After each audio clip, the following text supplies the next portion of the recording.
Boa noite, agradeço a presença de todos, em especial da doutora Ellen Cristina Bezerra, que gentilmente está aqui cedendo um pouco do seu tempo e do seu conhecimento para falar desse tema que é tão pouco discutido, né, dentro da nossa comunidade.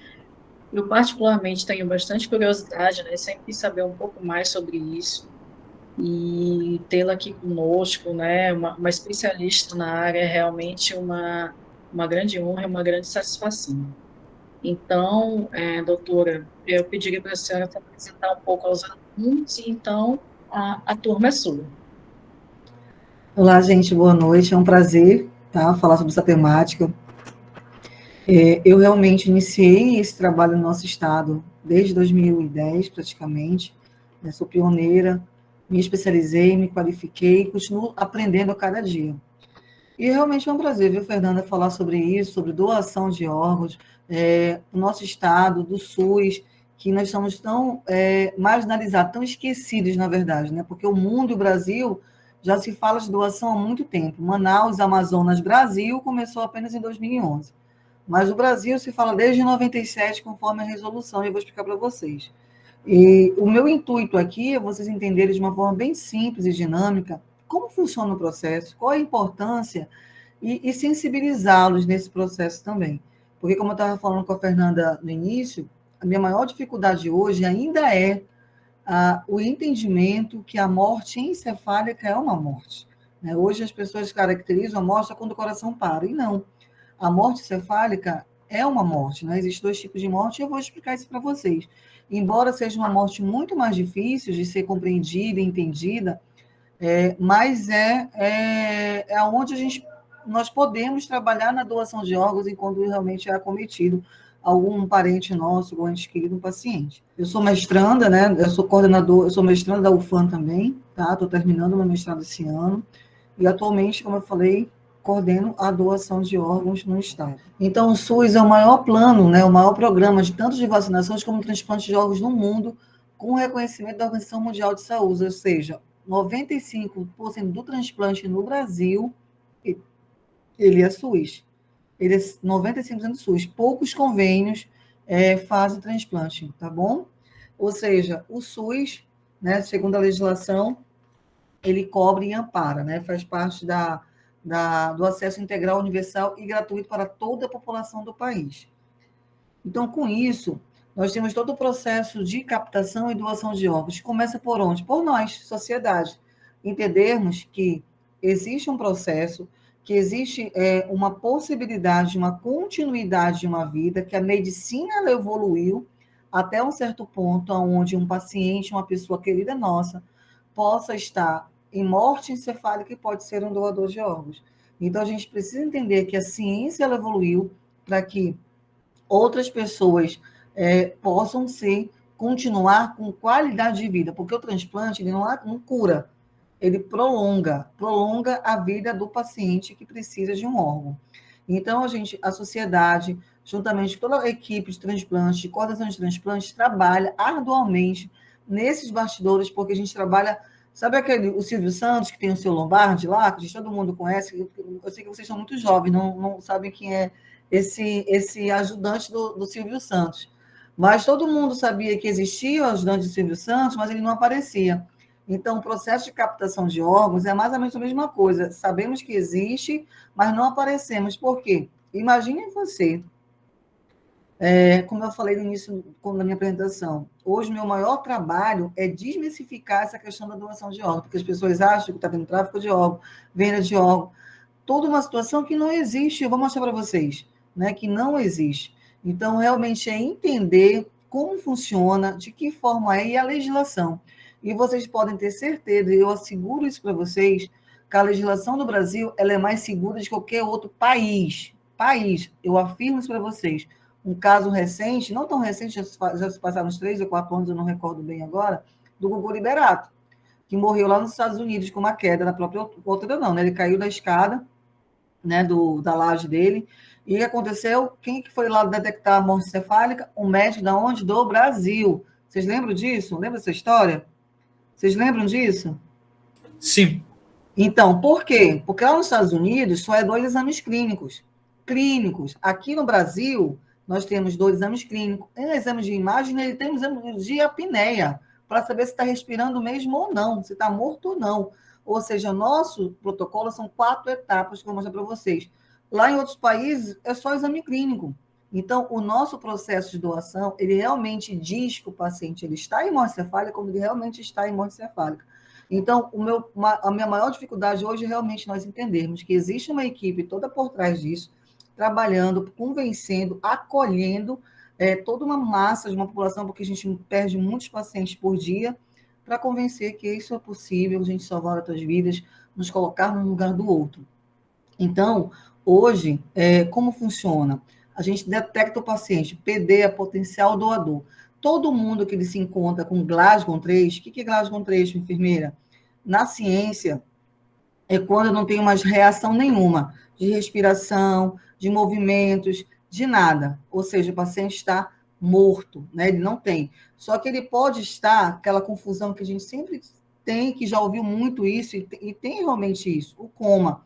O coma e a morte cefálica, elas são muito similares, sendo que o coma, o paciente está em coma por algum distúrbio hidroeletrolítico, que é passivo, né? Principalmente por sódio e potássio, é muito passivo, de a pupila abrir e por conta disso ele está em coma, ele está em morte cefálica.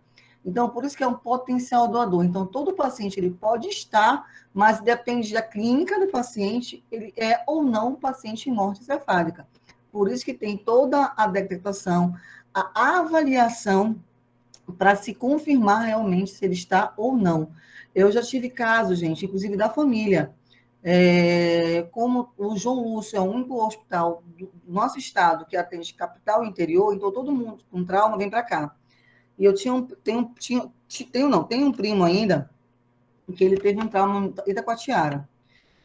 E ele deu entrada no João Lúcio. Quando eu cheguei no João Lúcio, isso há uns 5 anos atrás, a colega falou assim, tu já se prepara, né? Porque vai ser o primeiro paciente da tua família aí com morte cefálica. Eu falei assim, eu tomo de conta.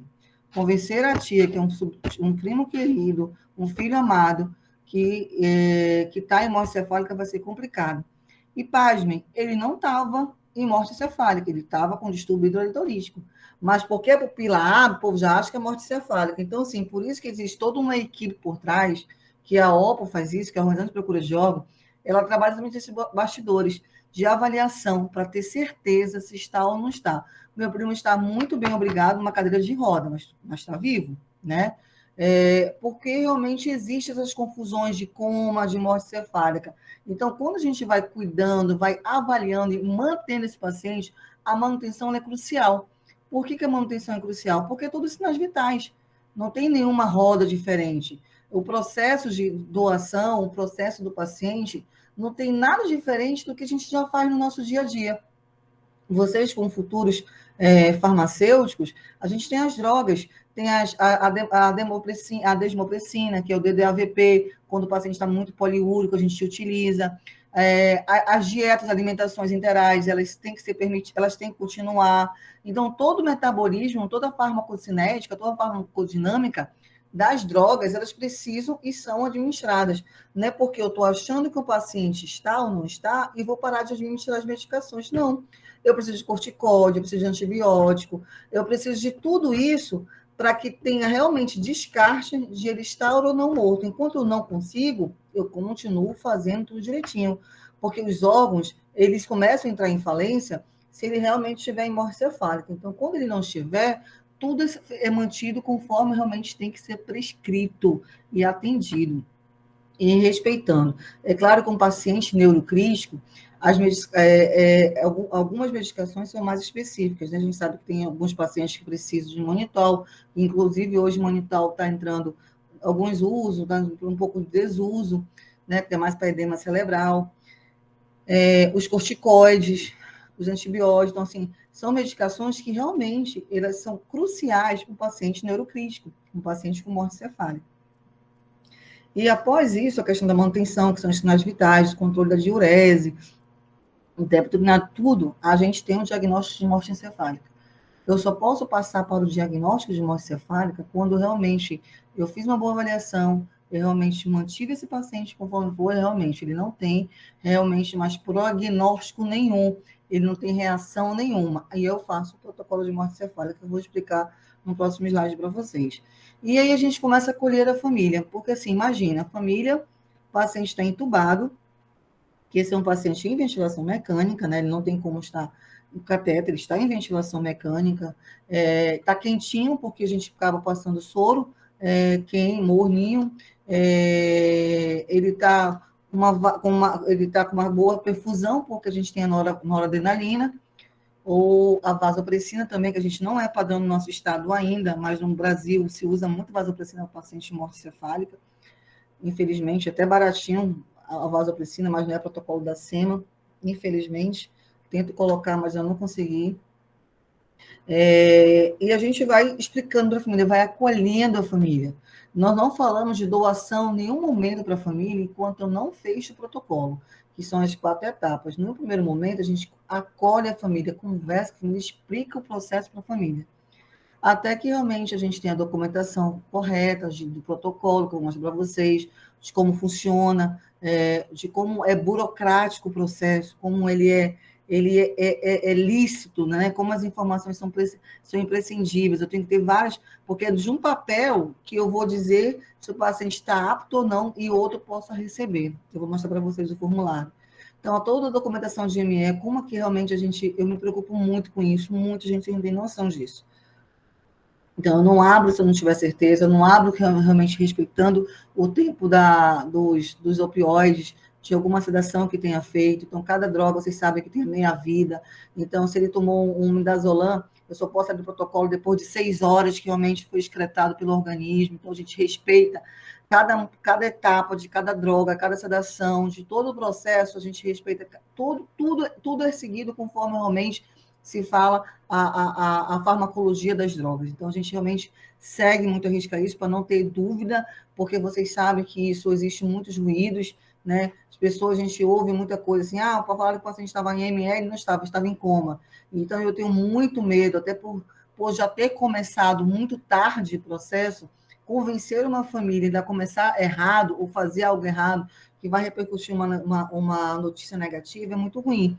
Então, a gente trabalha muito nisso para que realmente tenha certeza que o paciente realmente não tem mais nenhum sinais clínicos para abrir um protocolo e informar a família.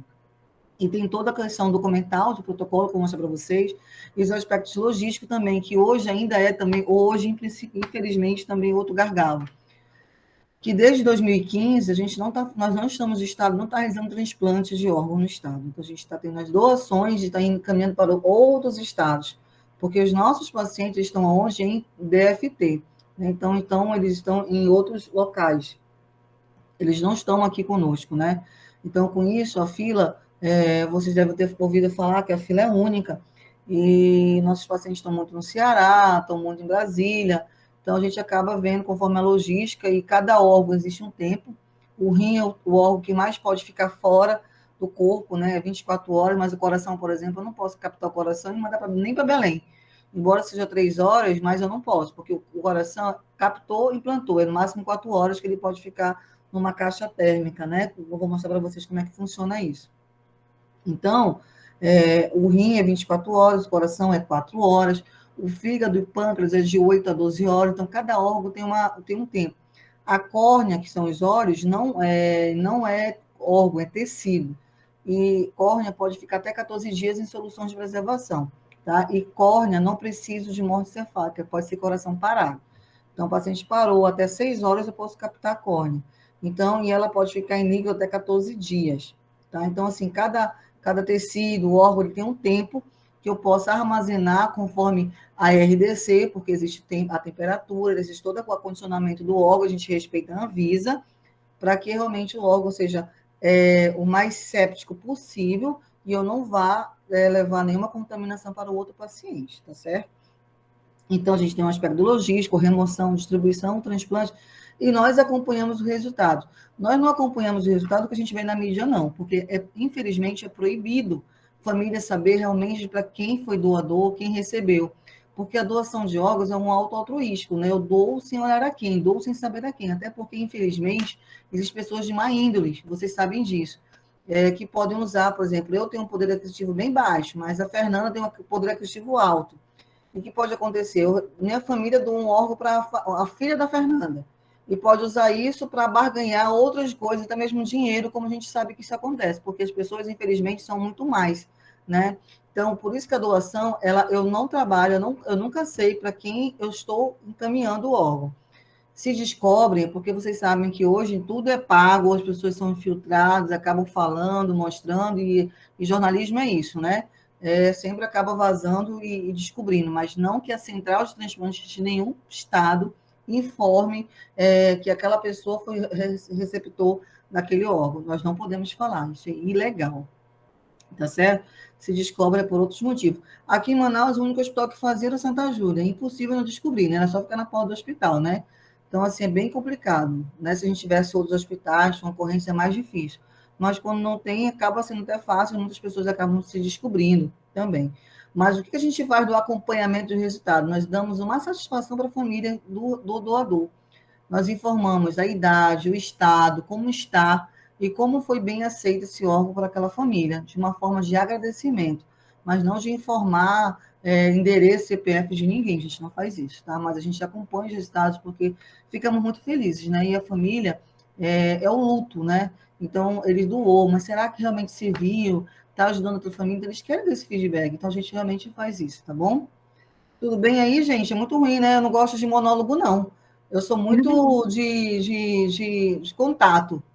Todo mundo Conversar aí está ótimo, entendido? doutora. Pode Todo mundo entendido aí? continuar.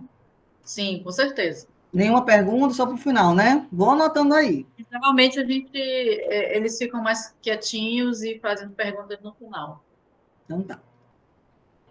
Então, eu tenho um resultado aqui até 2019, para vocês entenderem, porque é só o ano que vem que a gente vai ter atualização desse panorama epidemiológico. Inclusive, o meu mestrado também é sobre isso, né? Eu estou fazendo um estudo epidemiológico de todos os nossos pacientes, desde 2015 até 2019, que é o que está no meu mestrado aí. Então, hoje, nós temos aqui, olha, notificações. O que é notificações? Todos os pacientes que estavam em morte encefálica, 454, certo? Então, causas de óbitos doadores efetivos, ou seja, desses 454, 35 eram o quê? AVC, acidente vascular cerebral. 28 TCE, 7 outros, tiro, arma de fogo, né? Paulada, gente, tem muita paulada também de vez em quando. E aí, desses pacientes, um total de 70 óbitos aí, né? Então, desses 454, nós tivemos recusa familiar, 109 recusas familiares. Contraindicação médica, aquilo que eu falei para vocês da avaliação. Nem todo mundo que está em morte encefálica, ele é um doador. Ele pode ter suas comorbidades, pacientes com diabetes, hipertensão, tabagismo. Tem alguns também tem uma vida um pouco promíscua, né? Para a gente não falar outras palavras. E aí tem algumas sorologias positivas, então também é uma contraindicação. Outros, como hoje, eu já abri um protocolo e a família até doadora, mas na hora de fazer o dobro transcraniano, o paciente parou. Ou seja, para antes de concluir o protocolo. Morte cefálica confirmada, 73. Outros, 137. Ou seja, a gente ainda tem muita recusa familiar, a gente tem muitas contraindicações, tem muitas situações ainda que realmente inviabilizam a doação de órgãos no nosso estado, né? E com isso, a morte cefálica, na verdade, nós temos uma resolução desde 97, aonde dizia que todo protocolo, todo paciente que ele se encontra com uma perda irreversível das funções encefálicas, caracterizada pela cessação das atividades corticais do tronco encefálico, ele está em morte encefálica. Qual é a diferença de 97 para 2017? É que em 97, quando a lei foi criada, quem dava o diagnóstico era somente médico neurologista. O que se observou de 97 para 2017 nesses 20 anos? Que nem todo estado, é raridade a gente ter neuro.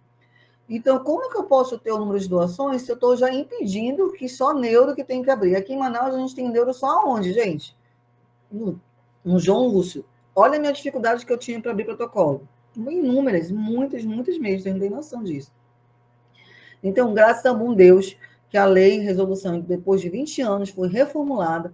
Hoje, o médico clínico, o protocolo é clínico, então, o médico clínico, desde que tenha 1 ano atendendo pacientes com morte encefálica, a gente tenha fornecido cursos, a gente dá sempre cursos pelo Ministério da Saúde, para os profissionais daqui dos nossos profissionais médicos. Então, são situações assim, 1 ano trabalhando ou cursos. Então, graças a Deus, a gente aumentou o número de médicos. Hoje a gente tem já um grande número, desde 2017, que foi antes da pandemia, a gente conseguiu treinar bastante gente, graças a Deus. Então, eu tenho médico no Getúlio, no Platão, no 28, no João Lúcio tem um monte. No Getúlio Vargas, já falei, no Adriano Jorge, até no Delfina, na Samel, no check-up, no Santa Júlia, todos os hospitais onde o paciente está em morte encefálica, nós treinamos os médicos para ele fazerem o quê? O protocolo de morte encefálica. Então, o paciente tem que estar pelo menos 6 horas de observação hospitalar. Eu não posso abrir isso. E menos tempo do que isso. E nos casos de encefalopatia, que são as paradas, eu tenho que esperar, porque você sabe que quando o paciente para, a pupila abre logo. Então, quando tem a encefalopatia anóxica, né, encefalopatia hipoxanóxica, eu tenho que esperar 24 horas para ver se realmente regrediu ou não regrediu a pupila. Se não, depois de 24 horas, há o protocolo de morte encefálica. E quais são os casos a serem monitorados com possível evolução de ME? Todo paciente em UTI, em ventilação mecânica, ele é um potencial candidato. Que esteja com AVCH, AVCE, situações de TCE que possam determinar também ai, meu Deus, hemorragia intracraniana. Então, todas são situações que realmente podem ser possíveis pacientes com evolução para ME. Então, todo dia, a gente não é por telefone, nós não usamos telefone, é busca ativa. Busca ativa. Hoje, claro que diminuiu mais por conta do Covid, mas graças a Deus, esses hospitais, Delfina, Getúlio Vargas, Platão Araújo, todos os hospitais têm equipe dentro lá de médicos. Então, quando tem, eles acionam a OP e a OP vai até o local lá para conduzir o protocolo. Ok? Então, em 2017, nós tínhamos a primeira resolução. Vejam, essa observação já é passando batido. Desde 97 fala em morte cefálica. Manaus, Amazonas, Brasil só começou a falar em morte cefálica, sabe quando? Em 2011. 97 para 2011 são quantos anos? 12 anos atrasado. Vocês acham que em 12 anos ninguém morria de morte cefálica em Manaus? Com certeza sim, né? Eu que sou enfermeira em terapia intensiva, hoje não, né? Quando eu comecei isso há 10 anos, mais ou menos há mais de 10 anos atrás, eu vejo quando eu cuidei de paciente morto-vivo, né? Porque o paciente estava lá, chocadaço, já sem sinais nenhum, e a gente mantendo ventilação, mantendo drogas, e o paciente já em morte cefálica, né? Então, Manaus só começou a trabalhar, notificar, gente, isso é muito feio, muito ruim, infelizmente, mas é triste, mas é a realidade. Em 2011. Aí o que acontece? Vocês não podem acreditar no que acontece. Outra minha dificuldade também. As pessoas atrelam morte cefálica com doação de órgãos, porque eu estou falando isso não tem nada a ver. A morte cefálica é uma consequência que eu possa levar um paciente a ser um doador. Mas existe todas as avaliações. Existe clínica para saber se ele pode ou não ser um doador de órgãos. Né? Acabei de mostrar para vocês aqui, no slide anterior, que 59 pacientes foram com indicação médica. Mas não significa que eu não vou abrir protocolo. Todo paciente tem que ser notificado. A notificação é que nem do Covid agora, que nem da malária, que nem da dengue. Todo paciente que se encontra com Glasgow 3, eu tenho que notificar, independente de doação ou não. Doação é uma consequência, porque, como eu falei, eu trabalho pelos bastidores para avaliar, para identificar, para saber se ele pode sair do potencial doador, porque ele é um potencial para um possível doador. Né? E nem todo mundo que está em morte cefálica ele pode ser um doador de órgãos, mas eu tenho que abrir e fechar um protocolo para todo o paciente, independente de doação ou não. Por quê? Imagina, gente, mais agora que esse Covid mostrou quanto o ventilador é raro aqui no nosso estado. A gente não tem ainda capacidade de UTI suficiente para abranger o estado todo. Vocês sabem disso, a pandemia mostrou isso. Nossa capacidade é muito pequena em relação à população que nós temos, que é a capital interior. Agora que o interior, graças a Deus, está começando a ter suas UTIs. Isso é bom, mas é muito pouco. E aí, manter um paciente em ventilação mecânica desnecessariamente por não abrir protocolo, pelo amor de Deus, né? Isso é muito ruim. Então, hoje, graças a Deus, a realidade já mudou. Então, todo mundo abre protocolo, independente de doação ou não. Então, a gente tem, né, o protocolo de morte cefálica, que é as causas de morte cefálica conhecida. Quais são as causas? AVCE, TCE, situações que possibilitam hemorragia, né? Afastamentos de fatores de confusão. Quais são os afastamentos de fatores de confusão? Principalmente distúrbio eletrolítico, eu falei para vocês. Principalmente. Sódio, potássio, acontece lá o quê? A pupila abre, né? Paciente desidratado, seco, é confuso. Então, primeiramente, a gente mantém toda essa situação para descartar que ele possa não estar em morte cefálica. Aí depois fazemos o quê? A execução dos exames clínicos. São 2 exames clínicos, horários diferentes. Abrimos protocolos a partir de 7 dias de vida. 7 dias de vida até 1000 anos, não importa. Mas para a captação do órgão é a partir de 2 anos até 65 anos.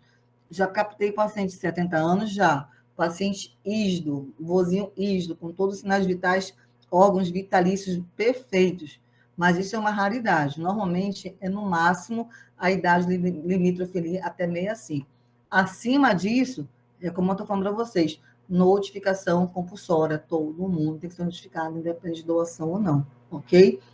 Criança, a gente abre muito recém-nascido, abre, principalmente pelos traumas obstétricos, né? Muito trauma obstétrico, né? Aqueles partos forçados, partos normais, e a criança nasce já com baita hematoma e já evolui para ME, infelizmente. O teste de apneia, que é a desconectação, né? Eu desconecto, colho uma gasometria, vejo como é que está. Após isso, deixo 10 minutos observando o monitor, se está ou não desaturando, para ver se ele respira, não respira, se ele tem algum reflexo.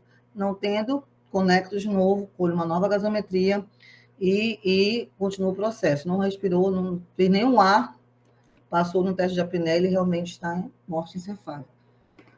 E, por fim, eu realizo o exame complementar, que eu posso ser o primeiro exame, posso ser no meio, posso ser depois. A ordem do exame complementar não altera o resultado, posso ser em qualquer momento.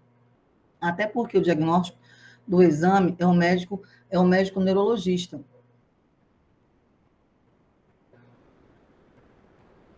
Gente, eu me empolgo, eu falo muito rápido. Se eu estiver falando muito rápido, me avise aí, porque é um assunto que eu quero, que nem na narração de jogo de futebol, né? Já quero fazer o gol. Não tem problema, tá dando para acompanhar. Pode Tá? ficar tranquilo. A pessoa se empolga, vai falando, vai falando. Então, o exame complementar é um neurologista que faz. Então, assim, depende de como é médico, vocês sabem como é que é médico. Então, a gente abre o protocolo já informa logo, porque aí ele vai a hora que é mais viável para ele e não atrapalha o nosso processo também.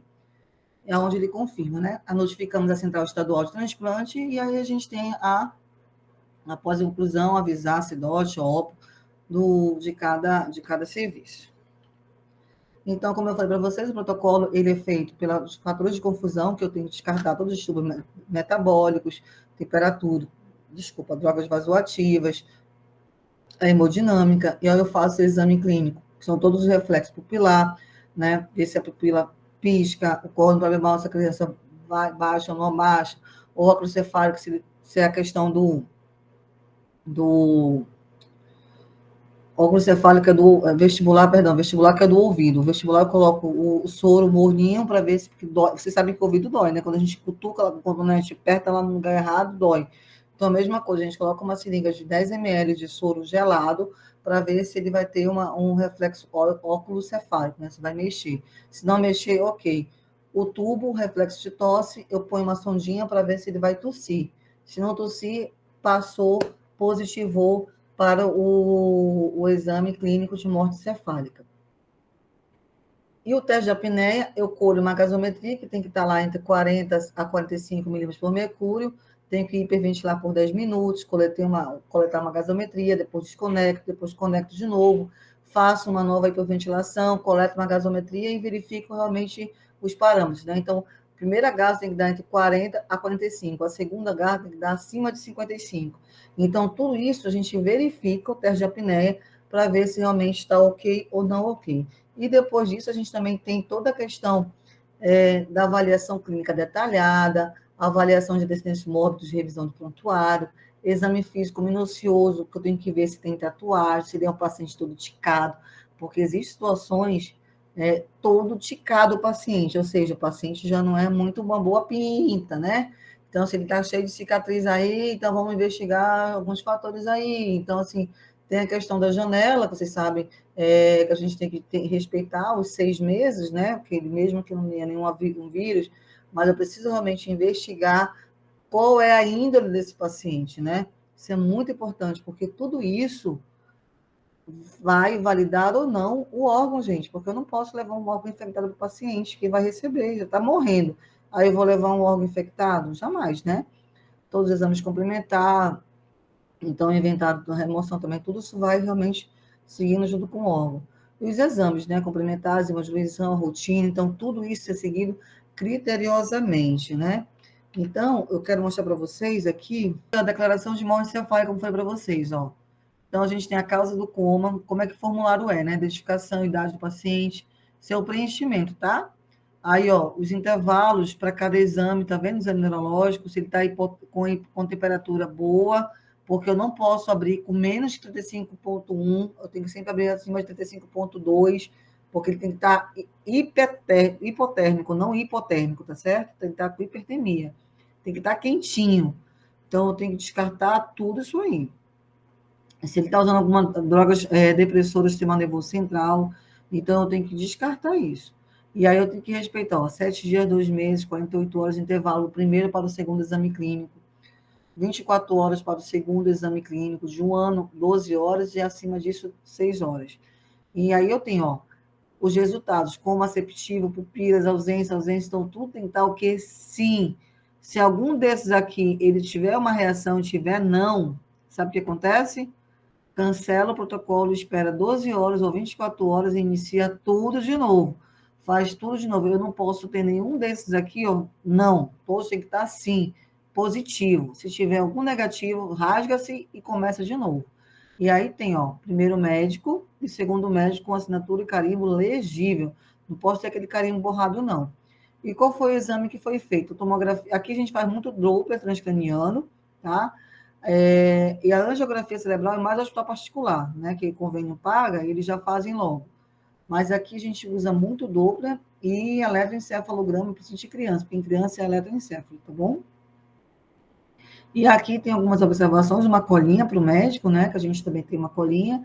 E aqui o Doppler, o médico coloca todo o nome do paciente e se tem atividade cerebral ou não aqui nesse pedaço de papel aqui, tá certo? E agora a gente também, viram aí? Agora a gente também tem o outro. Então, notificação, que é o formulário 3, isso aqui tudo, gente, eu não estou inventando moda, nenhuma roda. Isso aqui é uma resolução 2600 de 2019. 2009, tá? A resolução, nosso compêndio. Eu posso colocar depois para vocês, se vocês quiserem dar uma estudadinha, cara, é mais de 500 folhas, onde ele fala desde Brasília até os laboratórios que fazem exames de compatibilidade. Ele é nosso compêndio, ele é nosso livro, né, nossa Bíblia, onde ele fala todas as etapas do que tem que ser feito por cada estado. Então, a gente tem, inclusive, os formulários. O que muda é só a Suzano, Central de Transplante. Só esse cabeçalho aqui, ó, governo, mas o resto, tudo, todo mundo é igual no Brasil todo. O formulário é o mesmo. Então, eu preciso ter a data de notificação, o horário, o hospital, quem notificou, ou a raça, a cor, se é casado, as claridades, tudo isso eu preciso ter. E aqui, ó, toda a questão de antecedentes pessoais, diabetes, DPOC, malária, história de neoplasia, etilismo, tabagismo, outras drogas, cirurgias anteriores, culturas anteriores ao protocolo. E aí, ó, se sim para a resposta, a gente completa aqui qual foi o diagnóstico, qual foi o tempo que fumou, se ainda fuma, o tempo, o consumo, né? As informações clínicas, olha, causa ME, altura, peso. Por que tudo isso, professora? Porque eu preciso saber, não adianta eu pegar um paciente com 130 quilos, um órgão do paciente de 50 quilos, porque cada órgão é para a caixa torácica, então a gente mede tudo, a gente tem tudo isso para saber, até isso é para quem realmente vai receber, porque não é porque eu sou o primeiro da fila, mas eu tenho 100 quilos, quem está me doando tem 50. Até essa compatibilidade tem que ser vista, é vista na seleção do doador, né? Porque o órgão tem que ser bem acoplado, né? Já é um órgão um corpo estranho de uma outra pessoa, ainda ser de tamanho desproporcional, não rola, tá? Então, tudo isso é avaliado. E tudo isso é pelos bastidores. Então, aqui também tem as causas, que são códigos nossos. Aí, os eventos, olha, você tomou sangue, você teve parada, está em choque, antibiótico, quais são os antibióticos que está tomando, qual foi o início, as drogas vasoativas, o uso de depressor, sistema nervoso central, qual foi o bloqueador, tudo que a gente utiliza, ó. Informações relevantes ao exame físico. Lembra a questão da tatuagem, da ticagem? Eu coloco aqui, paciente com cicatrizes na cabeça, paciente com várias cicatrizes no quadril, no tronco, paciente com cicatriz nos membros. Então, eu coloco tudo isso, eu descrevo, né? Diagnóstico ME, então, eu coloco qual foi a data da primeira avaliação, data, gaso, o resultado da gasometria, segunda avaliação, todos os resultados são aqui. E o exame complementar, qual foi o horário dos exames e a que horas fechou e quem foi o médico. E aí, se doação efetiva, eu tenho que fazer, se foi quais órgãos, eu tenho que marcar assim aqui, e se não, qual foi o motivo. O motivo, normalmente, a gente segue esse quadrinho aqui, ó. Neoplasia, né? Não sei a causa do coma, desculpa. Aqui, ó, causa de não doação. Familiares indecisos, confecções religiosas, então são um códigozinho, tipo o CID-10, a gente tem um CID da não doação, com os códigozinhos de que realmente foi a não doação, tá certo? E também a gente tem aqui aqui. Aqui, ó, tem a bioquímica do paciente, aonde eu coloco a coleta da admissão ao hospital. Isso aqui é um gargalo para mim também, gente. Eu só falo coisas inéditas para vocês, né? Porque vocês sabem que hoje a medicina está a olhômetro, né? Eu acho que eu tenho isso, dificilmente se investiga. Então, o que eu faço com a nossa equipe? Todo paciente que se encontra com Glasgow 7, 5, na emergência, na UTI, eu já solicito esses exames todinhos aqui, ó. Todos. Ureia, creatinina, sódio de potássio, funções hepáticas, tudo eu já faço. Por quê? Se ele vier a abrir depois de 2, 3 dias, eu tenho algum exame mais ou menos próximo da entrada dele. Ele pode até não evoluir, não tem problema, ele ganhou o exame lá de graça. Porque os médicos não fazem isso, mas o processo eu preciso ter. Por quê? Para saber se ele já era agudo, permanece agudo, ou se ele era crônico e está crônico, ou se ele era agudo, virou crônico. Então, eu preciso saber a história. Lembra que eu falei da história do paciente? Então, toda a questão fisiológica, eu preciso saber. Então, o exame, o protocolo, ele me exige que eu tenha, para poder fazer uma verificação da evolução clínica dele, né, da avaliação dele. Então, hoje, o que a gente faz? Todo paciente, independente de doação, de possível doador ou não, a gente já colhe. Isso no João Lúcio, tá, gente? Nos outros hospitais não, mas no João Lúcio, que o meu número é muito maior, o ano passado, por exemplo, nós tivemos... Deixa eu ver se eu tenho aqui minha colinha. Eu tinha aqui. Nós tivemos 109 notificações. Dessas 109, 12 foram doadores. Desses 12 doadores, 10 foram só do João Lúcio, 2 foram fora do João Lúcio. Então, o meu número maior é do João Lúcio, né? Esse ano, nós já tivemos em setembro 1, outubro 3 e 1 em novembro, 8, 9, 10, 11, 12. Nós já tivemos 14 doações. Nós estamos em novembro, 14 doações. O ano passado, nós tivemos 12, mesmo com Covid, mas depois eu explico para vocês isso. Então, a gente teve um número, então todo paciente, eu realmente faço isso. Nós fazemos isso, tá? E aí tem, ó, tá vendo aqui os horários? Normalmente manhã, tarde e noite. São 3 horários que eu coloquei hemodinâmico, que é a pressão, PAM, se tá com a saturação, tudo aqui, ó, é acompanhado de diurese nas 24 horas, de diurese no ml quilo-hora, se ele usou desmopressina, outro fator. Então, eu acompanho, ó, diariamente, todos os dias, até fechar protocolo. E uma coisa muito importante, é a cultura.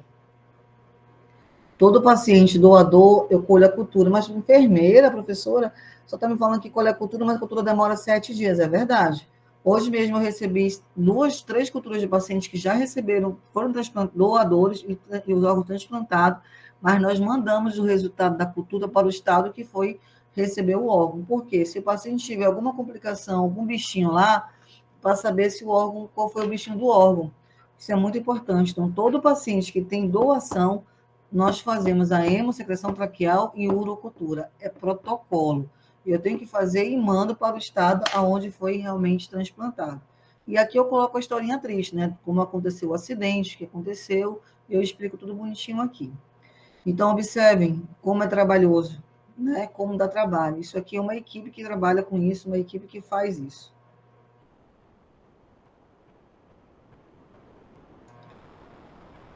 E aí, tudo certo? Tudo ótimo, doutora. Pode continuar. Estão gostando? Vocês imaginavam isso? Eu tô chocada. Não. É bastante coisa, realmente. É muita É, coisa. Você imaginava que era isso que funcionava, que era dessa forma que a gente fazia, dessa forma que a gente trabalha? nem o começo. Nem o começo, na verdade. Então, observe assim, eu sempre quando dou entrevista, nem fazia ideia, Marcela, é verdade. Quando eu dou entrevista, eu sempre falo assim, as pessoas, mas estão falando que está tendo tráfico de órgão. Eu falei, beleza. E aonde estão transplantando? Porque assim, eu não posso simplesmente dar um tiro no Pedro e tirar os órgãos dele, porque assim, eu preciso de tudo isso aí para saber idade, sexo. Gente, vocês não têm noção, não é tirar um órgão de qualquer jeito e colocar, não. Não tem como. Não tem como, até porque eu tenho que estar. Eu tenho um tempo de isquemia para ficar fora do gelo. Eu vou mostrar o vídeo para vocês de como é uma captação de órgão. E como é que, na mesma forma que a captação, é o transplante, porque eu já trabalhei em Santa Ajuda, eu sei como é o transplante. É da mesma forma, até mais. E como é que ninguém denunciou ainda? Como é que está sendo esse câmbio negro aí de transplante de órgão, de tráfico de órgão? Se estão fazendo transplante aonde? Que ninguém nunca denunciou, é impossível. Então não tem como, gente, não tem como, porque é uma cirurgia mais séptica possível. Vocês vão ver a parafernália que é para transplantar um órgão, para tirar, imagina para transplantar. Entrar com caixa térmica, aquela caixa de cervejinha que todo mundo gosta, é aquelas caixas de 250 litros andando para cima e para baixo. Como é que anda e ninguém vê? Então, assim, quando me perguntam, eu pergunto, como é que você não viu também onde estão transplantando? Porque eu também quero saber. Porque se estão falando, eu quero saber onde estão fazendo. Porque só sei que estão falando, mas aonde está sendo feito? Nunca foi denunciado. Impossível não ter sido denunciado. Você sabe que tudo é denunciado. Até tráfico é denunciado, imagina transplante clandestino, né? Então, não tem como. Então, Isso assim, acaba atrapalhando o trabalho, né? Que segue. atrapalha muito, Fernanda, muito mesmo, porque é muito difícil mesmo, né? Convencer as pessoas de que é um trabalho sério, né? De que, enfim, é Existe um esse protocolo, gargalo. existe um protocolo imenso por trás, porque assim, eu tenho que ter toda essa investigação. Eu não posso, até porque você quer ter uma qualidade de vida, né? Você precisa de uma qualidade de vida, você está devendo de um órgão para continuar vivendo. Então, eu trabalho nos bastidores com toda essa qualidade aí de hemodinâmica, de sinais vitais, para que eu possa captar o órgão mais vital possível, porque a gente não consegue com uma creatinina que não seja tocada, com uma orega que seja tocada, é muito difícil. Porque quando o cérebro é que comanda nossos órgãos, quando ele para, gradativamente os órgãos vão parando. Né? Isso é fisiológico. Então, eu tenho muito pouco tempo para captar esse órgão. Então, captar e transplantar pessoas não morrerem infectadas é um risco muito grande, entendeu? Então, a gente trabalha muito rapidamente, nos bastidores mesmo, porque isso assusta, né? Tanto é que a minha equipe, vocês não veem eles diferentes de ninguém. Ninguém usa uma roupinha, sou transplantador, sou captador de órgão, não, é um profissional da saúde, porque assusta, né? Inclusive, eles até se igualam aos profissionais do hospital, porque eles acabam se misturando para todo mundo ver que é profissional da saúde. Porque já tive situações de família assim, por que aquele enfermeiro está tocando nele que não é igual aquele outro? Então, são situações que realmente as famílias começam assim, realmente estão querendo transportar, estão querendo tirar. Então, é todo mundo igual. É todo mundo igual para não ter nenhuma confusão de interesse, né? Que existe um trabalho por trás até concluir para poder conversar com a família. E quem fala para a família é a equipe, porque eu tenho uma equipe altamente treinada, porque eu tenho que respeitar cada fase do luto, cada momento da família, porque é uma dor. Imagina, está falando que está morto, eu estou vendo ele quentinho, respirando com o ventilador mecânico e alguém falando que é o meu órgão. Olha só, olha a dor disso. Então, assim, a gente trabalha muito com essa questão da dor, com o luto, com a morte, né? E saber o time, realmente, o tempo correto para falar com a família. Então, assim, são situações que é dessa forma que nós realizamos, trabalhamos, e eu quero mostrar para vocês uma outra parte bem legal também. O que veio com o Covid, né? Professor, o que teve com o Covid? O Covid, o que acrescentou dos exames que a gente já tem feito, que são todos esses aqui que eu falei para vocês, que eu mostrei no formulário para vocês, né? Todas as sorologias, toda a função hepática, função cardíaca, hemograma completo. O que acrescentou? O, o RT-PCR. Hoje, eu só posso... O que acrescentou de todo o processo, quando a família fala, ok, eu tenho que ter o teste do Covid, eu tenho que ter o teste em 24 horas antes da retirada do órgão. Eu só posso retirar o órgão quando eu tenho esse teste. Então, o que acrescentou no Covid foi apenas isso.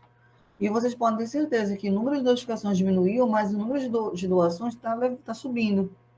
Então, embora tenha tido essa, como eu posso falar para vocês, pandemia, mas a gente está tendo doações. As famílias têm doado, graças a Deus, né?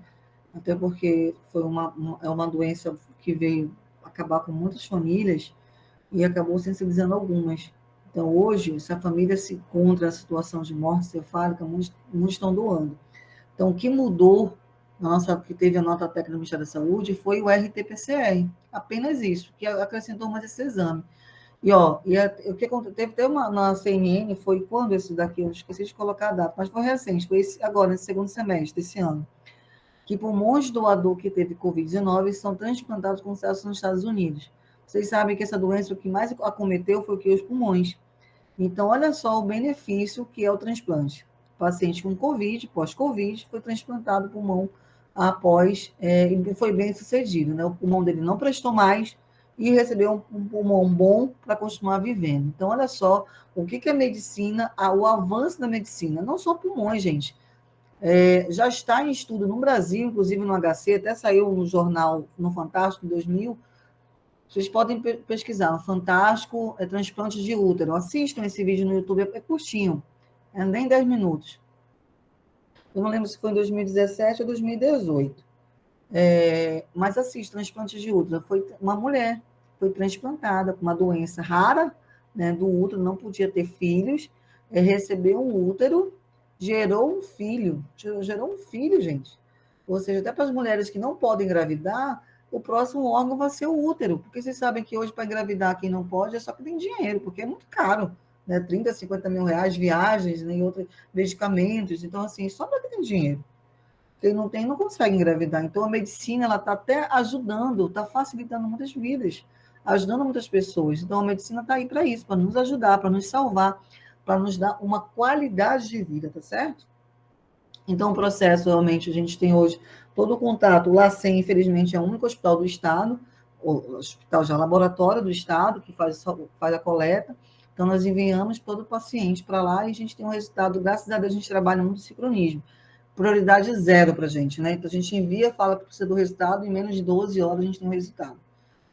Então, nós temos esse dado, botou um S ali. Em 2020, o Amazonas alcançou o primeiro lugar na região norte na captação de órgãos ofertada à central de transplante, mesmo com a pandemia do Covid-19. O SES realizou 19 retiradas de cirurgias de órgãos no fígado, de rins, para doadores transplantados, ou seja, houve um aumento de 58% em relação ao ano anterior. Ou seja, nós aumentamos nossas doações em relação a 2018. Então, ou seja, embora com uma doença, uma pandemia, nós tivemos um aumento nas nossas doações, graças a Deus, né? Então, muitas pessoas, embora muitas cirurgias pararam, por conta tudo era Covid, porque não tinha como internar ninguém, o transplante não parou, né? Parou um pouco, mas logo voltou, graças a Deus, as cirurgias continuaram sendo realizadas. Ok aí? Certo? Certíssimo. Certo. E o que eu quero falar para vocês agora é sobre a vivência do acolhimento de doadores de órgãos. Como é que funciona isso? Então, a gente tem, como eu falei para vocês, agora eu vou falar um pouco mais da sensibilização, de como funciona isso, de que momento a gente fala com a família, de que momento a gente aborda. Falei no primeiro momento para vocês como funciona toda a parte bem, bem robusta mesmo, porque, claro, cada etapa do que eu falei é uma aula imensa, né? Que a gente não teria tempo agora, a gente poderíamos depois fazer os módulos, se eles tiverem interesse, Fernanda, porque cada assunto desse aí é um leque, né? São várias situações clínicas, fisiológicas, a gente pode abordar se realmente for interesse, ou a gente falar de outras coisas também. Mas, assim, Sim, é bem interessante porque atua bem a farmácia aí nesse Não, e a farmácia, e a gente depende da toda parte, né? Toda parte medicamentosa. Tudo Uhum. o líquido de preservação é caríssimo, então tudo depende muito realmente do entendimento de toda a equipe, né? A equipe é multiprofissional, na verdade, né? Então, a gente tem a nossa linha do tempo, como eu falei para vocês, todas as condições clínicas compatíveis na abertura do protocolo, a conclusão, o momento de falar com a família, as informações, a avaliação. Então, todo um processo que a gente realmente trabalha para que chegue no momento crucial com a família para falar de doação. E eu só falo de doação quando eu tenho certeza que a família entendeu com a morte. Porque, gente, não é, como eu falei para vocês, não é fácil falar de morte. Quando eu vejo o paciente lá quentinho, respirando com ventilador, né? Não é fácil, o coração batendo lá no monitor. Imagine falar para a família isso, não é fácil.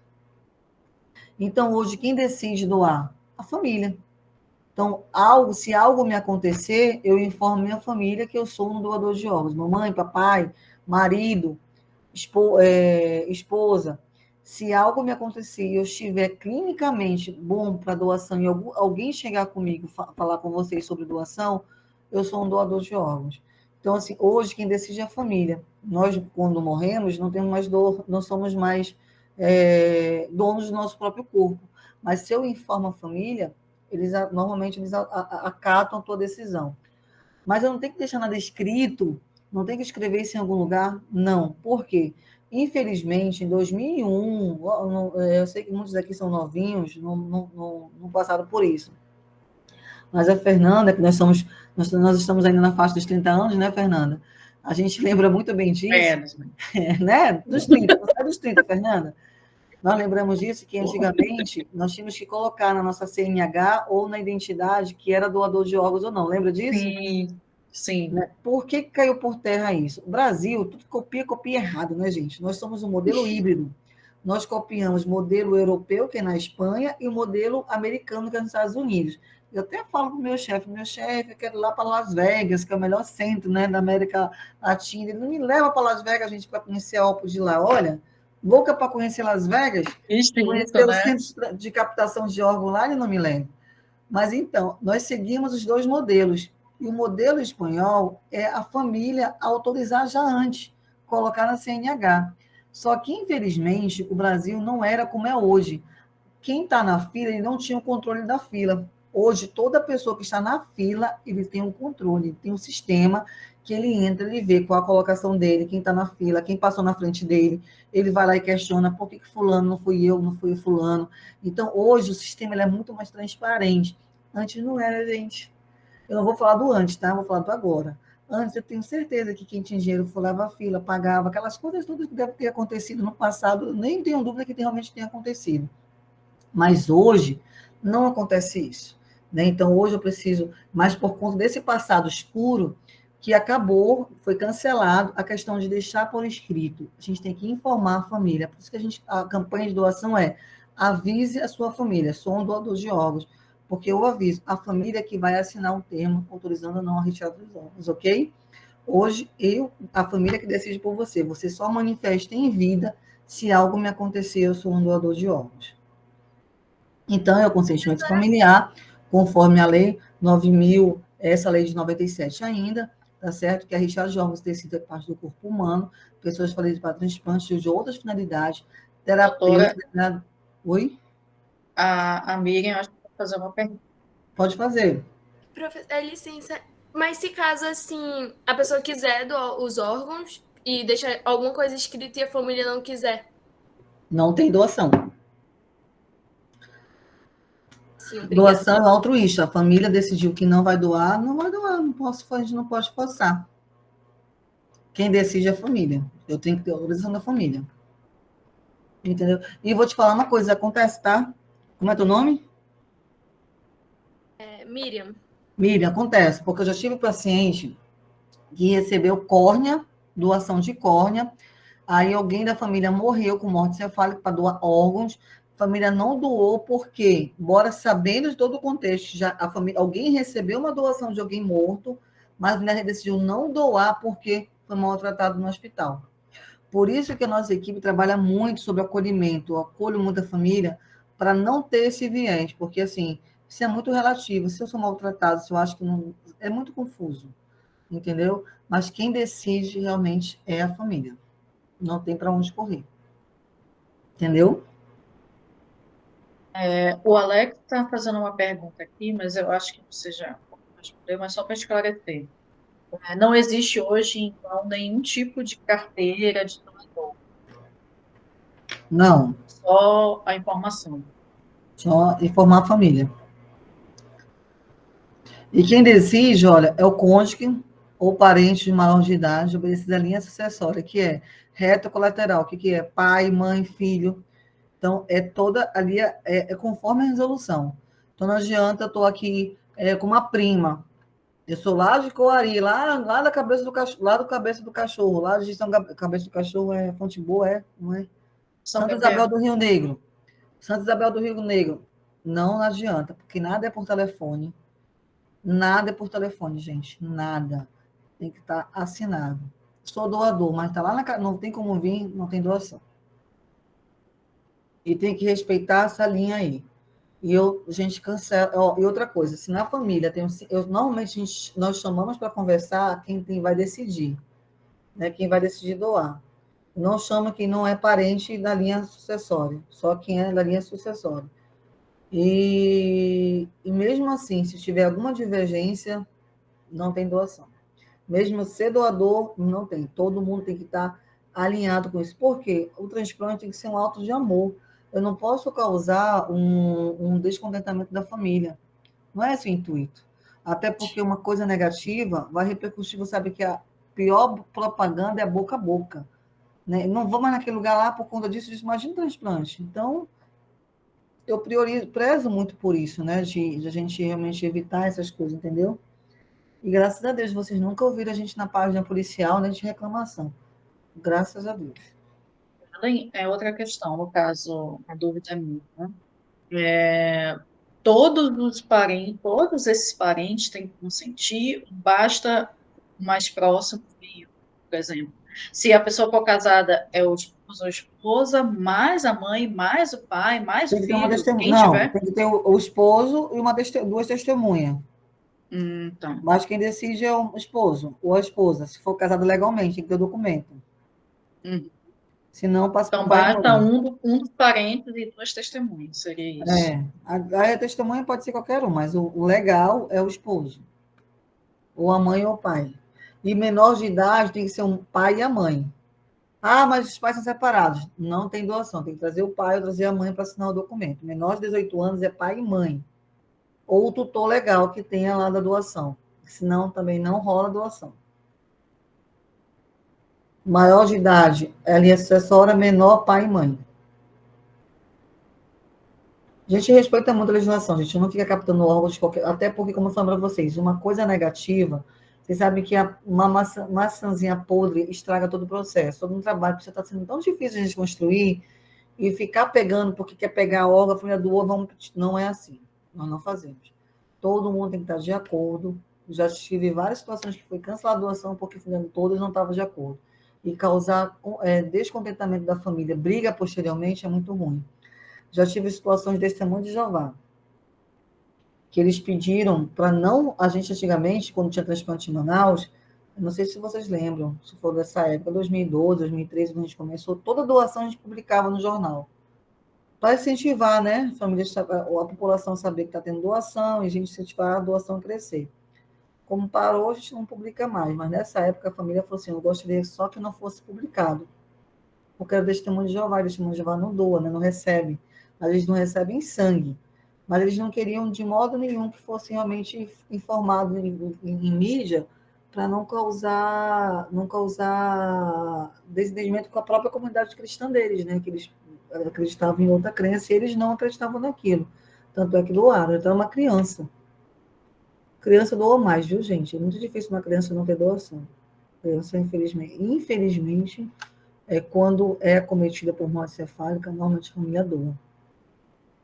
Posso continuar? Então, a gente tem toda a família frente à morte cefálica, né? Desgaste emocional, que é o tempo do processo, porque, assim, hoje em dia, eu preciso, quando eu fecho o processo, por quando a nossa malha aérea, que o Covid atrapalhou muito isso também, de até 24 horas a 36 horas para entregar o corpo para a família. E nem todo mundo quer esperar esse tempo, né? Mas, infelizmente, por não realizar um transplante aqui, e por devido à nossa malha aérea, eu preciso desse tempo da família para fazer isso, tá? E a família, às vezes, também tem muita dúvida se realmente ele está em morte. Então, a gente realmente trabalha muito isso, a gente só fala da doação quando eu tenho certeza que ele realmente entendeu que o paciente está morto. A dor do luto é muito complicada, vocês sabem que uma morte rápida é mais sofrida do que aquela morte que a gente sabe que o paciente vai morrer, que o momento está em casa, acamado, né, que sabe que o momento vai parar, do que de um acidente rápido, um TCE, um tiro, uma facada, uma queda inesperada. Então, essa dor do luto é bem diferente. Eu não esperava. Há uma hora atrás eu falei no celular e agora também falando que ele está morto. Imagina. Então, a gente realmente espera realmente assimilar isso aí, né? Porque não é fácil, né? A decisão da família para doação de órgão então, tem um tempo, tem as fases do luto, né? Tem a fase da barganha, tem a fase da aceitação, tem várias fases que realmente a gente tem que esperar a família realmente entender para poder realmente tomar a decisão de consentimento. Então, a gente tem a questão aí das recusas, muitas ainda, infelizmente, crenças religiosas é um alto índice, gente, e a gente não pode barganhar. Doação não é barganha. Embora a gente tenha as escrituras, eles nos falam lá que nosso corpo, qualquer religião, está muito claro isso na Bíblia, que não será esse corpo que iremos ser arrebatados, ressuscitados. Será outro, na verdade, é um novo corpo. Esse aqui vai para a terra, a minhoca vai comer. Então, por que não doar? Só que eu não posso chegar com a família e questionar isso. Mas vocês sabem que na palavra, religião religiosa não fala isso, a palavra fala isso. Mas não, eu quero o meu corpo do jeito que eu vim da terra, a terra eu vou voltar. A gente respeita, mas a Bíblia, ela fala muito bem isso, bem claramente isso, né? Que não é esse corpo que a gente vai para o céu, é outro corpo se realmente merecer ele. Ir, né? Eu espero um milagre, porque Lázaro ressuscitou, eu acredito que realmente vai ressuscitar. Então, assim, a gente tem todas essas convicções aí. A não compreensão, não consigo aceitar, como está me falando que está morto, o coração está batendo, está respirando, mas explicar que é por conta da ventilação mecânica, ou se eu desligar aquele aparelho, desligar o aparelho, não, enfermeira, não desliga o aparelho, vai matar. Então, assim, explicar que se desligar vai parar, se eu está lá por conta do aparelho, se eu está lá por conta da medicação, é bem complicado, né? Quero meu corpo íntegro, então, assim, bem complicado também. O medo da família, medo, eu vou doar, vou tirar os órgãos, tem toda aquela história do mercado negro, eu já falei para vocês, vão falar que venderam, vão falar isso, não vão acreditar, vão falar que eu vou vender o órgão do meu ente querido, não vão acreditar que foi uma doação, então toda essa questão mesmo. E a outra, que é a principal, que hoje me atrapalha bastante, é o tempo, a logística, né? Por não fazermos o transplante aqui, mas o Estado está trabalhando para o ano que vem, se Deus quiser, nós teremos 2 grandes hospitais que estão sendo trabalhado, construído, que é o Hospital Getúlio Vargas e o Hospital Delfina. Se Deus quiser, esses 2 grandes hospitais, teremos transplante de órgão lá no ano que vem, se tudo continuar caminhando como já está caminhando. Então, os fatores favoráveis também não são só os não favoráveis, né? A gente também tem os fatores favoráveis, né? Que é o desejo do morto, quando a gente realmente relaciona muito bem com a equipe, a gente tem toda aquela questão que eu falei para vocês da explicação, né?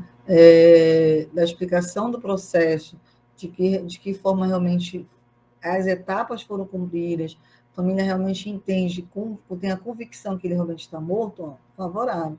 Suas percepções, o tempo, que ainda é um fator que realmente atrapalha, mas muitos entendem e permitem.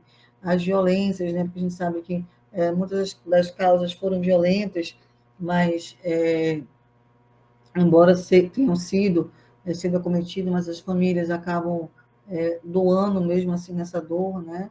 E aí a gente tem toda a parte do acolhimento da entrevista, tem o respeito, a empatia, muito importante essa empatia, né? Ele entender que eu estou ali para ouvir e para ajudar, né? Eu não posso ser antipática, tem que ser empática e muito mais ouvir, né? Eu tenho 2 ouvidos para ouvir bem.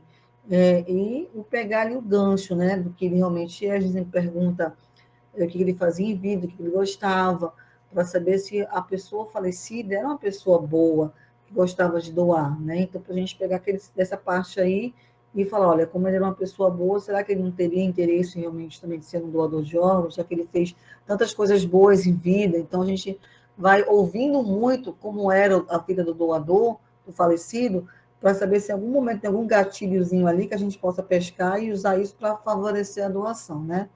Então, a gente vai caminhando dessa forma, bem pelas beiradas, até que a gente consiga realmente, né, ter uma boa entrevista, ter um bom acolhimento e ter a doação efetiva.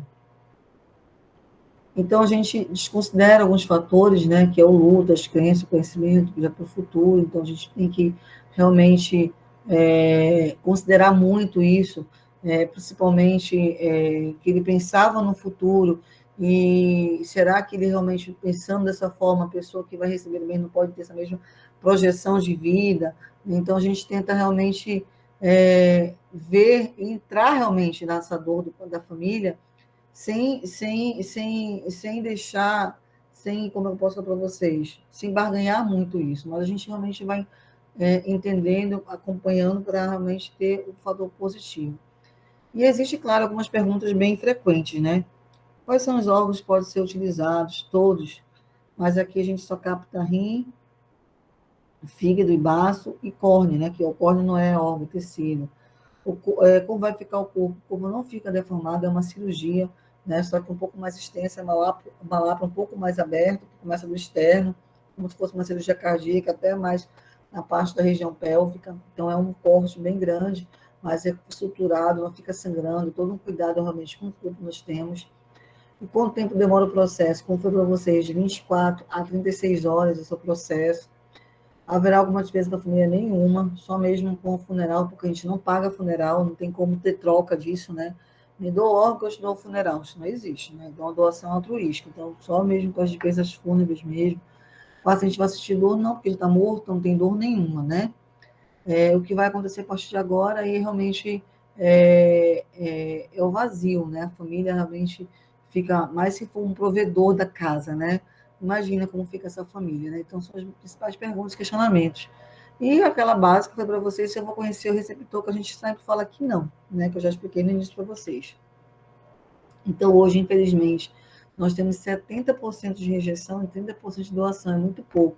Isso não só no nosso estado, mas no Brasil. A taxa de rejeição é muito grande, porque as convicções do corpo íntimo, do crenças religiosas, são muito evidente mesmo, né? Isso é muito triste. Então, realmente precisa lidar com o tempo. Então, a gente, como eu falei para vocês, desde o processo, nós vamos explicando todo aquele ciclo lá, a gente vai trabalhando com a família para ela entender. Porque como eu tenho um tempo para fechar o protocolo, também tenho um tempo para depois, eu dou esse tempo para a família, então a família vai entendendo, vai acompanhando isso direitinho. Então, sempre, gente, sempre, ser honesto. Dizer sempre que sente muito pelo ocorrido. Permitir que a família expresse todo o seu pesar, então ouvir muito o que a família está querendo falar, deixar eles falarem. Entrevista, não tem hora, só tem hora para começar, não tem hora para terminar, né? Porque a gente deixa a família expressar e entender tudo o que está acontecendo. Permitir, como eu falei para vocês, o maior tempo que a família precisa com um ente querido. Então, um paciente doador, ele tem porta aberta no hospital para ficar olhando o paciente dele lá. Está, como eu falei para vocês, sempre disponível para ouvir, demonstrar sempre as preocupações e cuidados, assegurar que o familiar seja tratado com respeito e trate o assunto de maneira simples e bem clara, sempre. Então, não adianta ficar falando fisiologicamente, o órgão, ele cessa a atividade cerebral, o bulbo que realmente controla todo o sistema nervoso central, não adianta eu falar assim, né? Então, eu falo todo o sangue, subir e descer, para aqui, não sobe mais, quando não sobe, parou de irrigar, então não tem mais atividade, não tem mais sanguinho na cabeça, por isso que não tem mais, tá morto. Então, a gente é um linguajar diferente, né? Não é o nosso técnico. Então, eu tenho que tratar a família de maneira bem simples e clara, porque senão não vai ter doação. O que esse cara está falando para mim? O que essa mulher está falando para mim? Estou vendendo bolufas. Então, assim, tem todo esse cuidado, né? E quantas vidas cabem num sim, né? Muitas. Né? Lá nos Estados Unidos, 50, né? Como foi o caso do Gugu, né? Mas aqui no Manaus até 7 a 8 vidas, né? Cabem num sim.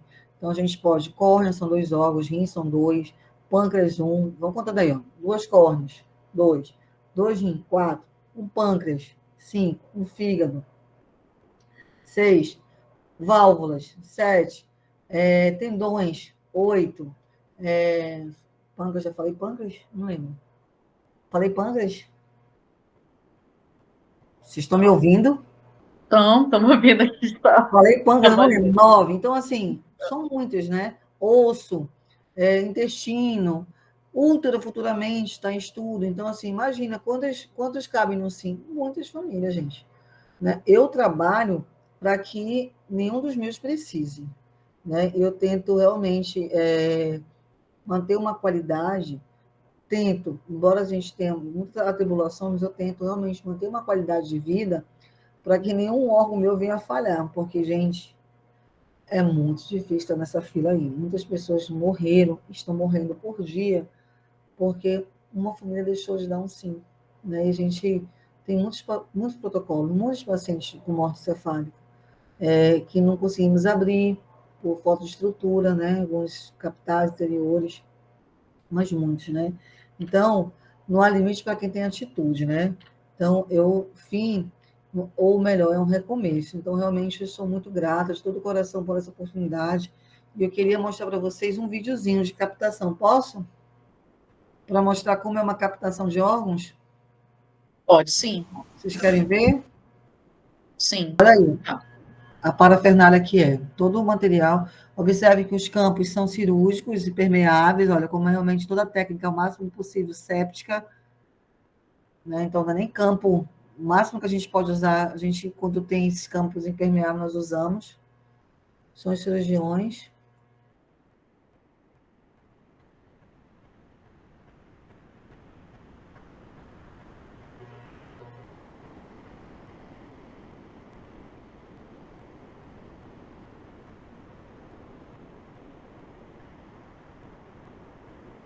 Olha, tirando os órgãos.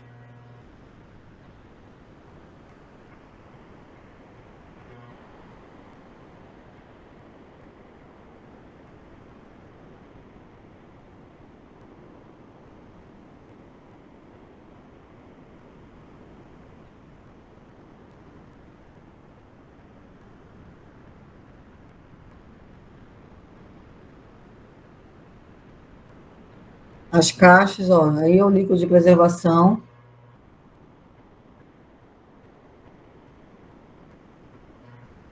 Isso é cruxodiol, líquido de preservação, lá eu sou soro da Baxter.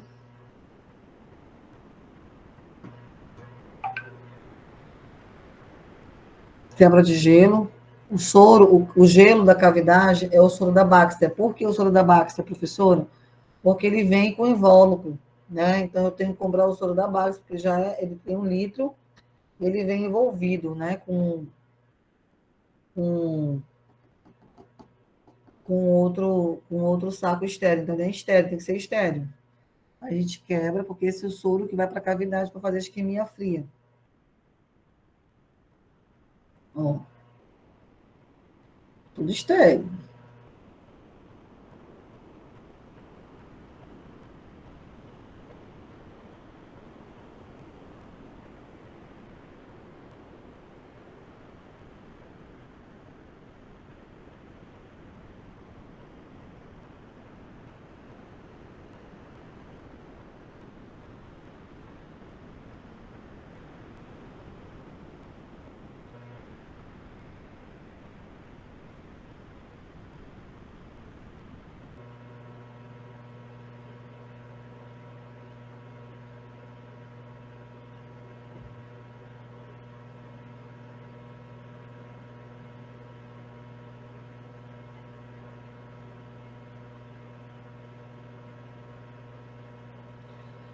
Aí o equilíbrio de perfusão e o clampeamento. O clampeamento é quando eu coloco, eu acho o órgão, coloco na artéria e na aorta, clampeio, né, paro e faço a perfusão do órgão. Tiro todo o sangue da artéria e da veia.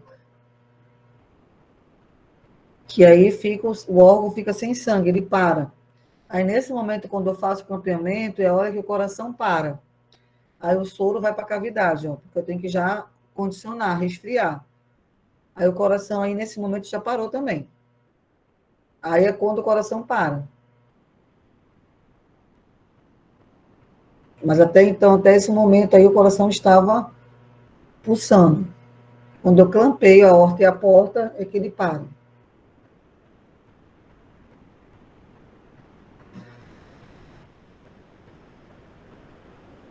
E aí eu vejo a avaliação macro do órgão. Ó, isso é o rim. Que aí o médico vai separando, tirando a artéria, o ureter, ele verifica a situação macro.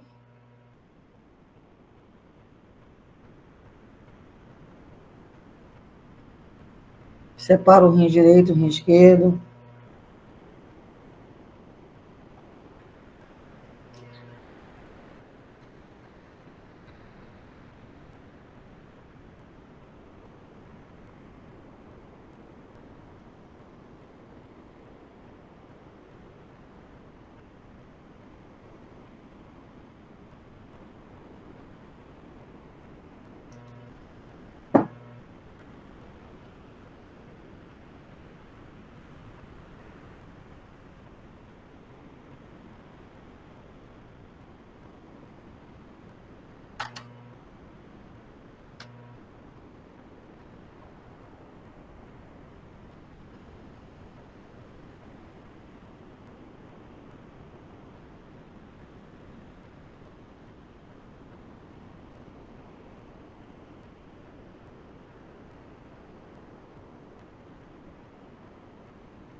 Essa é a artéria.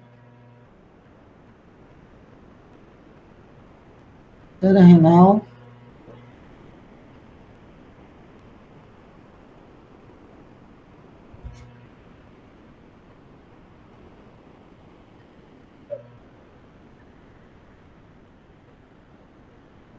Tá acabando. Um, dois.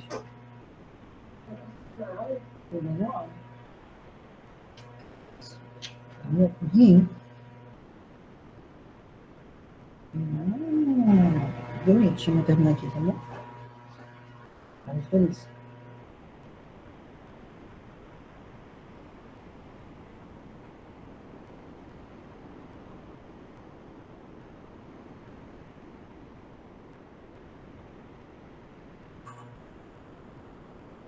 Divulgando aqui.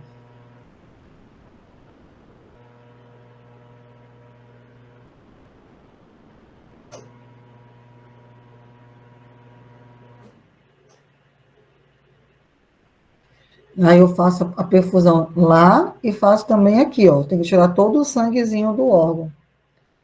E aí eu condiciono o órgão em 3 sacos, por segurança, que o órgão não pode, o saco não pode perfurar, não pode furar, não pode ter nada, gente, nem contaminar. Então são 3 sacos, tudo conforme a RDC.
E a última etapa, que é o armazenamento do órgão.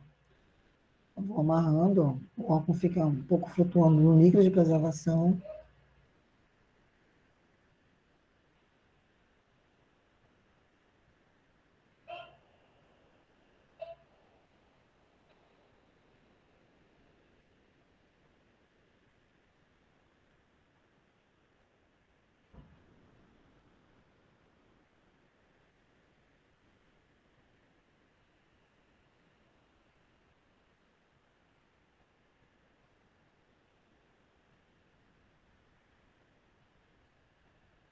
E aí depois é entregue para a central.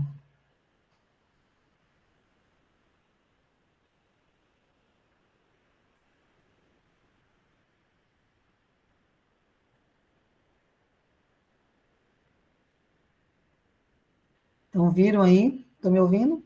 Então, viram aí que não é uma coisa tão fácil, que não é de qualquer jeito. Então, estou mostrando para vocês todo o processo de como funciona, de como é seguro e como é que o povo fica falando que está tendo roubo de órgão. Então, estou espantando da onde, quero saber, porque vocês veem toda a parafernália, é a mesma parafernália para transplantar, gente. Líquido de preservação, soro, caixas, instrumental diferente. Então, tudo, tem toda uma estrutura que não é qualquer lugar que eu possa fazer, a não ser um ambiente hospitalar. Né? Então, não tem como ser. E eu não ter todo o critério de saber quem vai receber. Porque tipagem sanguínea, tudo é feito. Como é que eu vou te matar, Fernando, tirar teu órgão e transplantar sem saber se o outro não vai ter rejeição? Se até o tamanho, a tua estrutura tem que ser compatível com quem vai receber. Então, assim, as pessoas falam umas coisas sem lógica, né? Sempre isso é triste, porque, infelizmente, muitas pessoas ignorantes acreditam nisso, né? Tráfico de órgãos de criança, nossa, gente, como eu sofro com isso. Tudo isso é ritual de magia negra, né? Não é para outra coisa. Infelizmente, a gente sabe disso, né? Que existe rituais de criança, né?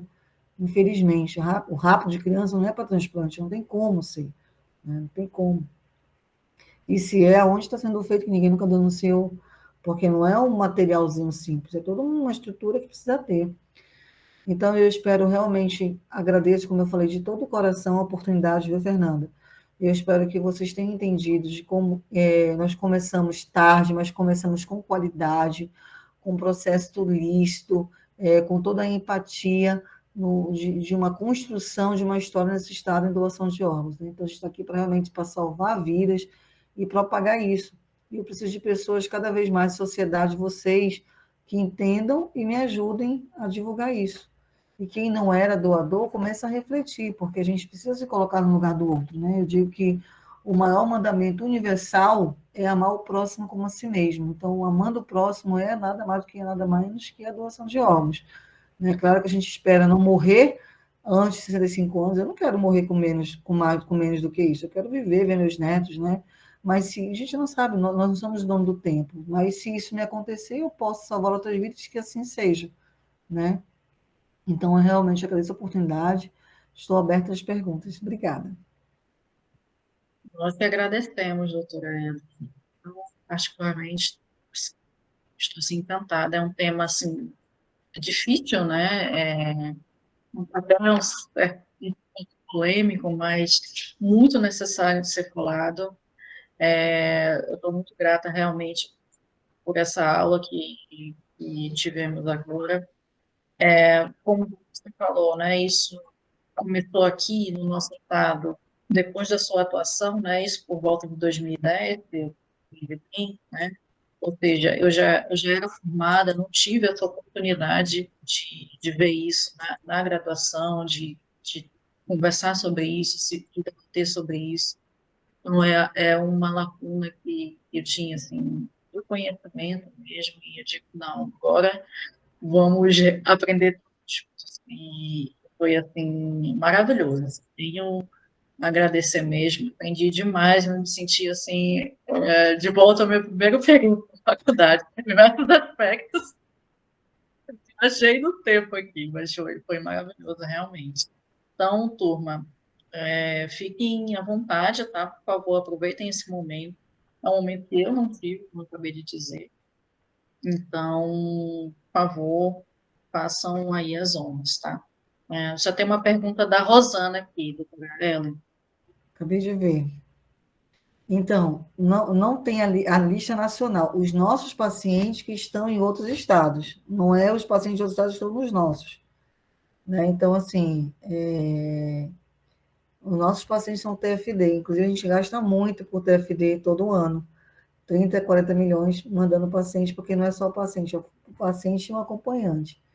Então, eles saem, a gente não tem fila aqui, a fila, ele vai para a fila do outro estado, fica lá, aguardando também a doação. Os órgãos, eles não vão direcionados, porque quando eu entro, eu tenho toda a complexidade já do ranking. Então, a primeira exclusão é o tempo de logística.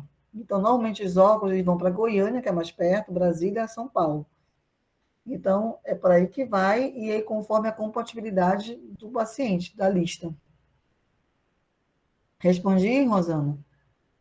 Aí, quais são as exames necessários para ser um doador apto de órgão? Todos. Né? Na verdade, um doador, eu faço todos aqueles exames que eu fazer naquele formulário 3 lá. Sorologia, HLA, ou HLA já, tipagem sanguínea, funções hepáticas, hemograma, são todos. Eu fico acompanhando. E aí depois eu só faço o HLA, que é feito no Hemoan, quando a família autoriza, porque um kit de HLA, ele é em média de 3 a 4 mil reais. Então eu só abro um kit para saber compatibilidade quando a família doa. Enquanto isso, são os exames laboratoriais bioquímica normais.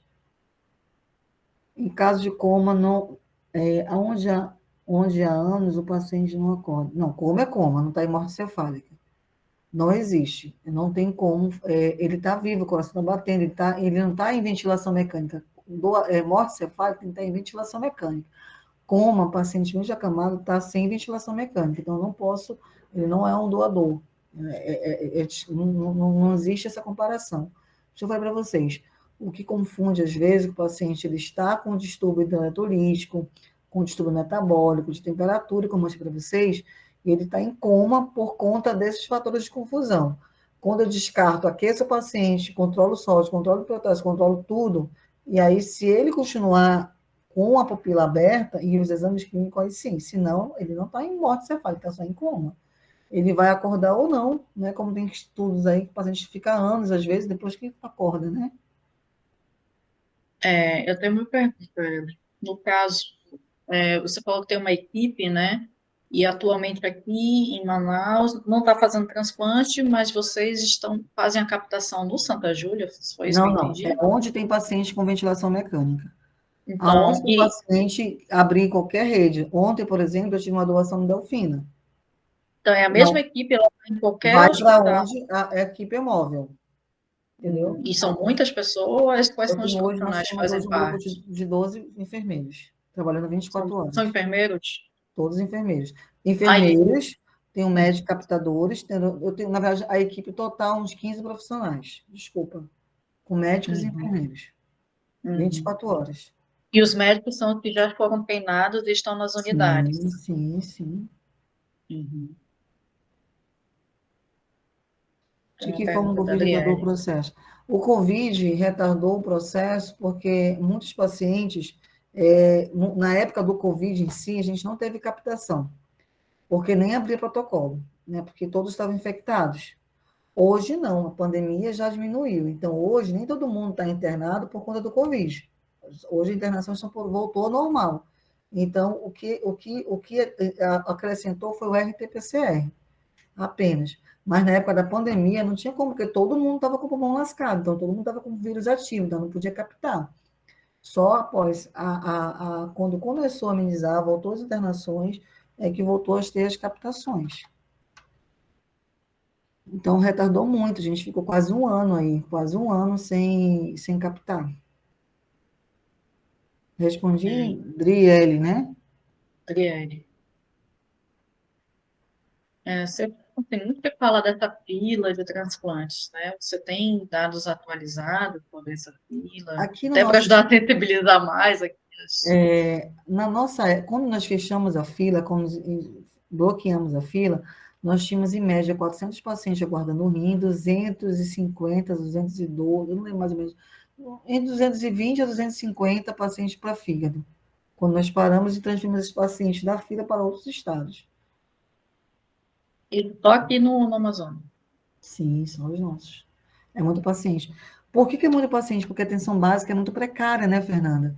Então, os pacientes, a gente, infelizmente, vocês sabem que principalmente nos bairros mais da periferia, come muito sódio, né? Então, a probabilidade de ter hipertensão é muito grande, né? Hoje, por exemplo, eu sou auditora de um convênio, onde meu índice são duas doenças básicas: câncer, que muita gente ficou sem operar, sem dar prognóstico por conta do Covid, e muito cálculo renal, porque come muito sal, come mal, né? Muito cálculo renal, muito cálculo renal. Então, a atenção básica, ela é bem complicada, né? Que poderia evitar, né, que as pessoas... Então, e não funciona, a gente sabe que a atenção básica não funciona como tem que funcionar, né? A Adriele fez outra pergunta. Deixa eu fazer isso, então. Professora, eu sei que não está... A doação de medula realmente não é muito meu assunto, mas o que eu posso te falar é que a doação de medula é o Hemoam, porque realmente sangue não é órgãos, né? Também é outra seara. Mas o que eu sei é que já estava ok, né? Porque tem o Redome aí, então já não tinha muita gente precisando de muitos doadores, né? Eu só sei que eu realmente não. Eu até peço desculpa, Adriele, mas eu não sou muito apta desse assunto, não. Mas eu sei que não estava precisando. Na verdade, no Brasil todo não tinha mais essa demanda, porque muita gente doou, né? Na verdade, doa muito mais sangue do que órgão, né? Qualquer coisa faz uma doação, está lá na mídia, vai se doar. Então não estava precisando muito. E tanto é que a gente nem ouve que está precisando de doações. Houve situações financeiras, porque para manter um paciente é muito caro, mas não que precise de medula para aquele paciente, né? A doação é bem ao contrário, é mais financeira para ajudar as crianças, né? A se manterem, né? A família se manter e se custearem. Bem diferente. Pós-transplante, né? Pode ver, as situações de medula é bem diferente, né? As campanhas são de recursos financeiros para manter a família, não por conta de ausência da medula. É muito mais rápido, se doa muito mais, é mais fácil. Caso, as especializações que você fez, né, foram feitas onde? Que tipo de especializações você fez para trabalhar nessa área aqui? No meu conhecimento, você é uma das poucas especialistas aqui no estado. Não entendi, Fernanda. Desculpa, tá baixo. Você é uma das poucas especialistas aqui no estado sobre isso, né? Eu queria saber onde você fez as Então, especializações e tudo. na verdade, Fernanda, eu posso falar que eu fui contemplada, né? Porque eu fui contaminada por isso. Eu trabalhava na época no Santa Júlia e lá se fazia transplante doador vivo, né? E aí o transplante ia começar, como era o hospital desde 92 que faz transplante, ia começar doador falecido lá. E eu era uma enfermeira que me destaquei lá e o dono do hospital me convidou para, se eu queria fazer o curso no Ministério da Saúde. Aí eu imediatamente agarrei isso.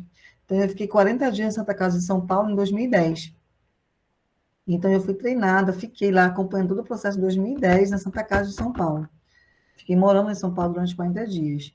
E quando eu retornei, aí eu fiquei no Santa Júlia, porque até então ia ser lá, e acabou que não deu certo, e aí eu fiquei mais um ano lá, que não deu, aí a gente começou, e como eu era a única treinada pelo Ministério, acabei o Estado me captando, né, e eu até hoje estou pelo Estado, e em 2012, o primeiro transplante foi em 25 de julho de 2011, primeiro transplante do doador falecido. Doador vivo já acontece desde 92, né, no nosso estado. Mas o doador falecido por morte cefálica é só em julho de 2011, 25 de julho de 2011. E em 2012 é que a gente construiu realmente a equipe que eu tenho hoje até hoje, graças a Deus. Uns saíram, mas outros entraram, então a gente tem, desde 2012, uma equipe bem fidedigna, contaminados, né, por esse processo, bem habilitados, bem treinados, que hoje, graças a Deus, eu posso ficar só por telefone, viu, Fernanda? Mas no início, foi suado, porque eu tinha que treinar todo mundo, né? Graças a Deus, todo mundo hoje está bem treinado. Mas a enfermeira Ellen, tem a enfermeira também da cidade de transplante de Silene. Nós dois fizemos curso no Einstein, ficamos durante um ano fazendo curso no Einstein de doação, transplante de órgãos para transplante. Durante um ano, a gente viajava uns 15 dias. Foi muito bom, uma experiência muito boa.